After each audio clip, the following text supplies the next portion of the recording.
Well, fancy finding you here. Did you know that Chinese archaeology is currently in a golden age of discovery?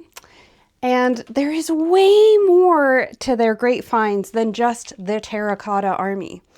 In fact, China just released their highly anticipated official list of the 10 best Chinese archaeological discoveries made in 2025. This is one of the highest honors in the field in China, and this list was prepared by top-notch scholars from across the country. From a massive prehistoric obsidian tool network spanning an incredible 100,000 square kilometers to large, richly kitted out tombs and kilns pushing back the dates of porcelain technology, these finds help resolve long-standing historical questions. If learning more about this sounds like it's right up your trench, well, grab your gear and keep watching as we dig in to the 10 mind-blowing Chinese discoveries that just reshaped history, featuring several cameos by my executive producer, Emma. I'm going to do my best with pronunciation, but please forgive any mistakes that I make because I don't speak Mandarin. I'm presenting this list in chronological order,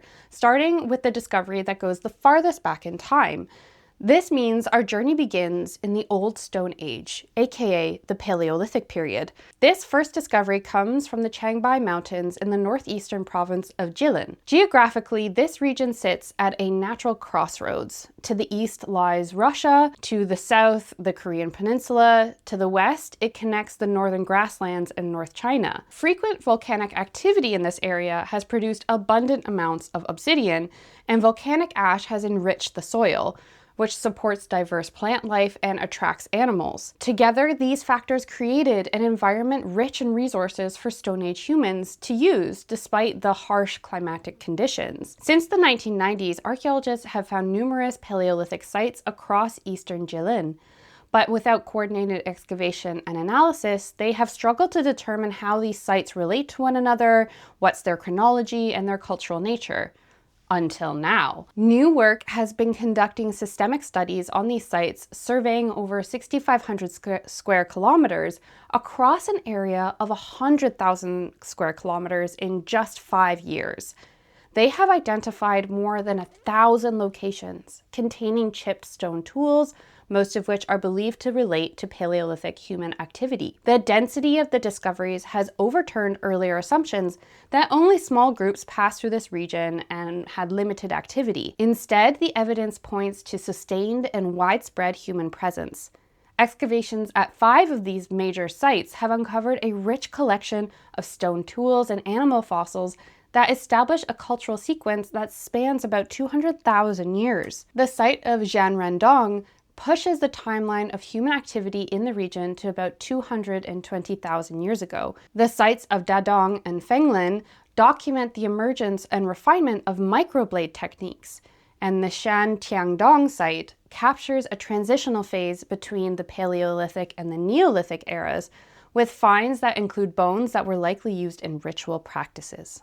Also found at the Dadong site was obsidian that came from multiple different places. In earlier phases, people seemed to mainly use obsidian collected from nearby riverbeds, but later they began sourcing it from primary volcanic deposits that were around 200 kilometers away, suggesting that their activity range expanded significantly. 27,000-year-old polished stone tools, which are often believed to be a sign of the Neolithic, may offer us new clues on how and when polishing techniques for stone tools first emerged. At the GD site, a giant blade core was found measuring 53 centimeters in length. Its scale and craftsmanship are rarely found anywhere else in the world. This discovery reveals to us how early humans utilized volcanic obsidian to survive in the harsh northern landscape thousands of years ago. The second site on our list also comes from the Paleolithic period and comes from the Peiligang site in Henan province. Archaeologists have been working there for over 8 years, and recently they have found a new batch of tombs, house foundations, pottery kilns, ash pits, cultural relics, and animal and plant remains. Particularly significant is the confirmation of cultural remains from the late Paleolithic period in the lower layers of the site. This has allowed archaeologists to begin to establish a timeline of the evolution of late Paleolithic technology. And unfortunately, that's all the information I have on this site because it is not very well published either in English or just at all on the internet. This leads us to number 3 on the list, the Zhengjiagou site in Hebei, which dates to between 5,300 to 4,800 years old. At this site, archaeologists have uncovered massive stone mound tombs that redefined the map of the spread of the Neolithic Hongshan culture. First found in late 2021, this site contains 9 stone mound tombs, with mound number 1 being one of the largest and most significant. Located on a highland about 1,000 meters above sea level, the scale of this tomb left excavators in awe. It consists of 3 earthen tiers, each reinforced with neatly laid stone retaining walls, forming a trapezoidal platform integrated into the mountain landscape. The structure was clearly divided into distinct zones for burial and for rituals. Since systemic excavation began, over 600 artifacts have been recovered, primarily ritual objects made of jade, pottery, stone, bone, and shell, with very few everyday items. Among the most exciting finds is a ring-shaped jade dragon with a slit, a ritual object used for worship and communication between heaven and earth. Its design fuses the features of a bear, pig, and a snake. Previously, the core of the Hongshan culture was believed to be concentrated hundreds of kilometers away in Liaoning province and the Inner Mongolia Autonomous Region. This site, which is far to the northwest in Hebei, changes that narrative. It not only extends the lower chronological limit of the Hongshan culture, but also greatly expands the known range of its people's activities. Next is the Nanzuo Site in Gansu, which is a Neolithic period settlement dating to approximately 5,100 to 4,700 years ago. It was chosen for the list as it has been recognized as a prime type site for the Yangshao culture, whose discovery a century ago is usually considered to have been the birth of modern Chinese archaeology. Covering an area of around 6 million square meters, Nanzuo features a multi-layered settlement structure centered on a well-preserved palace-style building covering 690 square meters, forming the earliest and most clearly defined central axis of a capital settlement in ancient China. Around the palace are 9 symmetrical rammed earth terraces, at least one of which has been excavated and still stands nearly 3 meters above ground. The discovery of the earliest bricks, adobe, and use of lime plaster demonstrates specialized labor, ritual systems, and social stratification were present, indicating the emergence of a regional monarchy at this time. Artifacts like painted pottery, including this 74 centimeter tall clay jar, and turquoise indicate advanced craftsmanship and long-distance exchanges with other regions along the Yangtze and Yellow rivers. Carbonized rice showed the development of agriculture, and arrows made of stone and bones, which were dyed red, were also found. Interestingly, in the later Zhou dynasty, kings gave red arrows to rulers of vassal states, so maybe these arrows are the origin of that practice.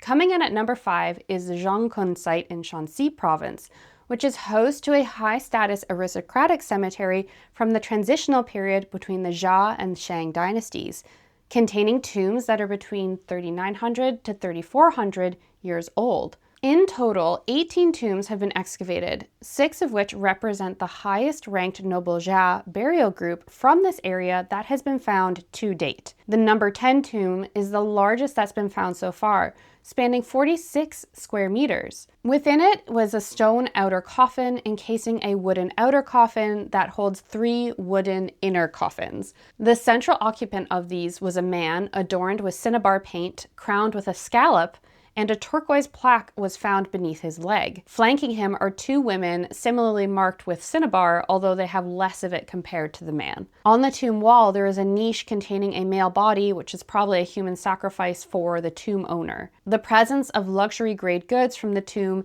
including pottery jars, turquoise ornaments, lacquered wooden objects, cinnabar, and seashells, have ties to other contemporary cultures like the early Tao, suggesting that the occupants of this place had close connections to other cultures. This demonstrates that the Jia were conducting long-distance trade with other regions and cultures. Multidisciplinary studies of the tombs and their occupants have indicated that they make up a family cemetery of local people, and the occupant of the biggest tomb may have been one of their leaders, which, really makes sense if he's got the biggest tomb. During the Xia and Shang periods, many local vassal states popped up surrounding the central kingship. And this site helps us understand more about these states during this transitional phase between the dynasties.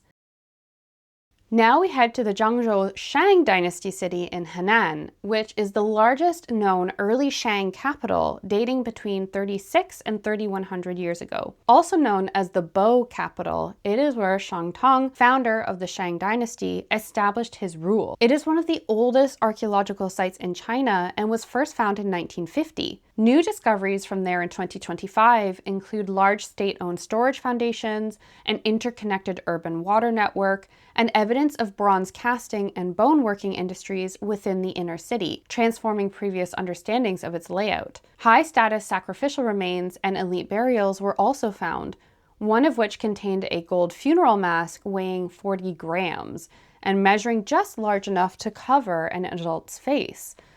These findings all provide critical evidence for studying early Shang society, including resource allocation, urban planning, craft production, and ritual systems, which greatly advances our understanding of early dynastic civilization in China.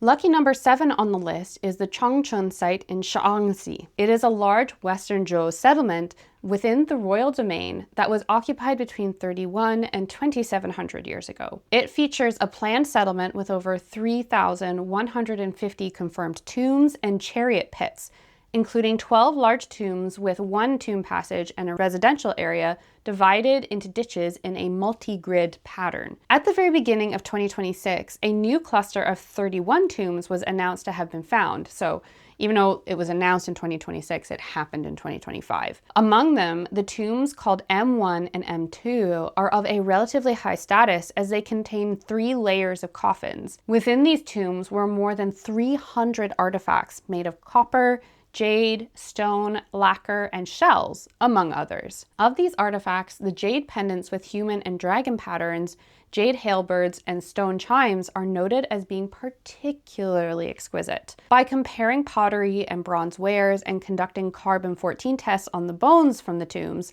archaeologists have found that the remains could date to the middle to late period of the Western Zhou dynasty. The owner of tomb M2 is male and is presumed to be the ruler of the settlement, while buried in tomb M1 is a woman that is presumed to be his wife. At other parts of the site, a craft production zone has been identified containing the remains of pottery, bronze casting, and bone tool workshops. This site fills a long-standing gap in our knowledge of this time period in this area, offering a rare crucial sample for understanding the political geography and state structure of the Western Zhou.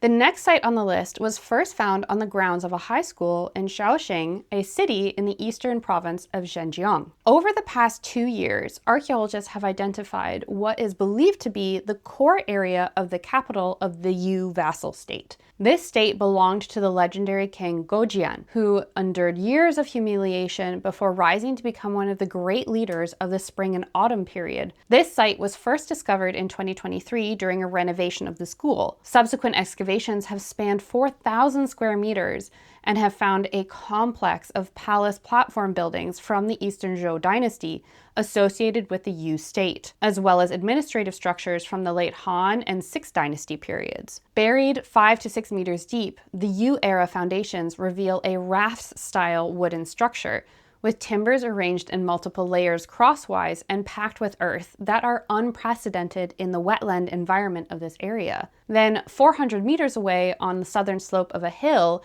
a section of an Eastern Zhou palace city wall, the innermost defensive structure surrounding a royal precinct, was uncovered along with high-level ceremonial remains. Yes, Bob. Aren't you so beautiful? Say hello. The wall's foundation consists of 4 to 5 layers of north-south aligned timbers laid in a trench filled with earth and stone capped with rammed earth. 4 post holes found on the eastern wall align with the Sima Gate, a structure recorded in Han Dynasty texts providing rare confirmation of the capital's layout. Yeah. A ceremonial area was also found consisting of an artificially constructed altar platform and a trench. Are you done now? Okay. I love you. Thanks for saying hello. Beneath the platform were 32 sacrificial pits arranged in 2 rows east to west. The trench contained several hundred stamped hard pottery jars and urns holding sacrificial animal bones from deer, cattle, duck, fish, and turtles, along with ritual daggers and stone chimes. These artifacts date to the spring and autumn period, coinciding with the era of the legendary king's activities. The presence of cattle bones provides material evidence for the Yu state's sacrificial animal practices, rituals previously known only from historical texts. Together, these 2 sites and their finds reveal not only a cohesive picture of the Yu capital's layout, but also a window into its royal ceremonies. And then, if that's not enough, beneath the Yu layers, even earlier remains associated with the Majiabang culture were found, dating back roughly 6,000 years. These include sand-tempered pottery cauldrons, red clay jars, jade pendants, and earrings. This extends the documented history of human activity in Shaoxing by around 3,500 years and marks the first identification of Neolithic Majiabang cultural remains within the ancient city. As for the remains of the later periods, more than 500 official wooden and bamboo slips from the Han and Sixth dynasties have been found and reference the later establishment of a commandery headquarters in Shanyan, which is the ancient name for Shaoxing. This includes a stamped brick reserved for official buildings, as well as a clay seal of the Shanyan assistant magistrate and a wooden visiting card, the earliest such text from the region. Earlier studies of Yu archaeology focused primarily on tombs, settlements, and water management infrastructure. By contrast, this new identification of palace structures and ceremonial spaces marks a significant shift toward understanding the political and cultural core of this vassal state. The penultimate discovery for 2025 is the Langya Terrace site in Shandong, where, per the news release, recent excavations have provided 2,200-year-old concrete physical evidence backing up historical accounts of an eastern tour in this area by Qin Shi Huang, China's first emperor. Langya was one of 5 major ancient ports of ancient China, and historical records say the first emperor visited it 3 times, built a terrace complex, and sent his alchemist/explorer Zhu Fu eastward to seek immortality, thus initiating cultural exchanges between China and Japan. The emperor's decision to build a monumental complex in what was then a remote coastal area was not merely for funsies.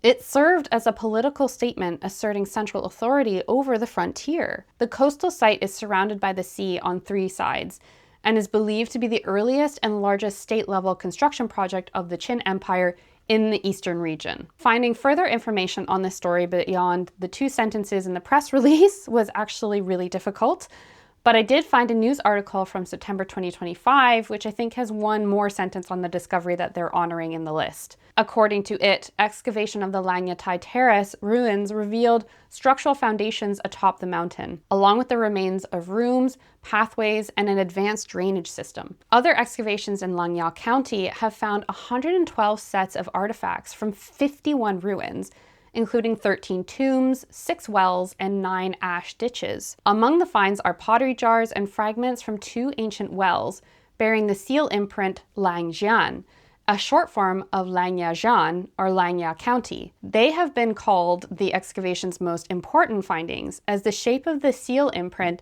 and the front of the characters match known Qin dynasty official imprints, marking the first time that official seal-type relics have been uncovered in this area. It shows that language was one of the ways the Qin government showed their presence in Langya. Excuse me, miss. You're purring, but you're biting me. Excuse me, okay. No, I will not pay attention to you if that's how you're going to reward me. It shows that language was one of the ways the Qin government showed their presence in Langya during its broader unification campaign. Other artifacts from the sites include jade-ornamented swords and burial goods. I'll be honest, I don't really see how this all provides evidence that the emperor's tour happened, but in spite of that, these results give us more information on the area's political and cultural shifts during this period. offering new insights into China's territorial integration in the early stages of the Chinese Empire.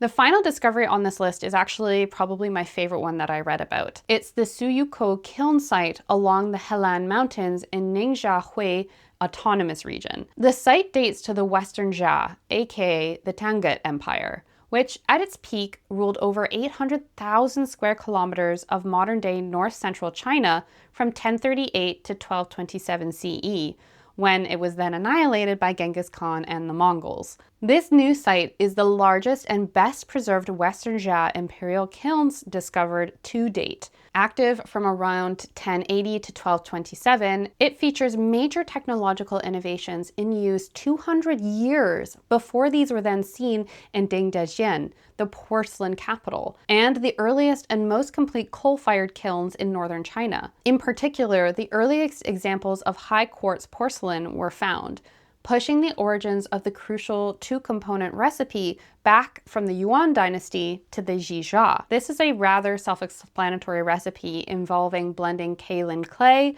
with an elevated proportion of quartz that was then fired at a lower temperature to achieve a thinner and more translucent porcelain. The site preserves a complete ceramic production chain, as archaeologists found the remains of workshops featuring 6 furnaces, as well as pits where workers used to mine porcelain clay, coal, quartz, lime, and other raw materials and fuels. The fine white ceramics found here exhibit delicate textures, warm glaze, and glittering and translucent effects, as you can see in the image, which are very similar to those found in the porcelain capital. Based on the production scale and kiln furniture marked with the character Guan, which literally means official, archaeologists believe that this site was an official kiln producing bowls, cups, plates, and other utensils, mainly for the royal family and nobility. This has not only pushed back the origins of fine porcelain technology, but also provides crucial insights into the scale, structure, and technological processes of kilns that will serve as a vital reference for reconstructing kiln sites from the same period across the country. All right, everybody, time to pack up our finds and hang up our shovels. That's everything for this video. Did you like it? Which discovery was your favorite? Let me know in the comments, and don't forget to like this video or subscribe to the channel before you head off to watch your next video. If you're feeling extra generous, you can give me a super thanks or a Ko-fi donation. A link for my Ko-fi page is in the description.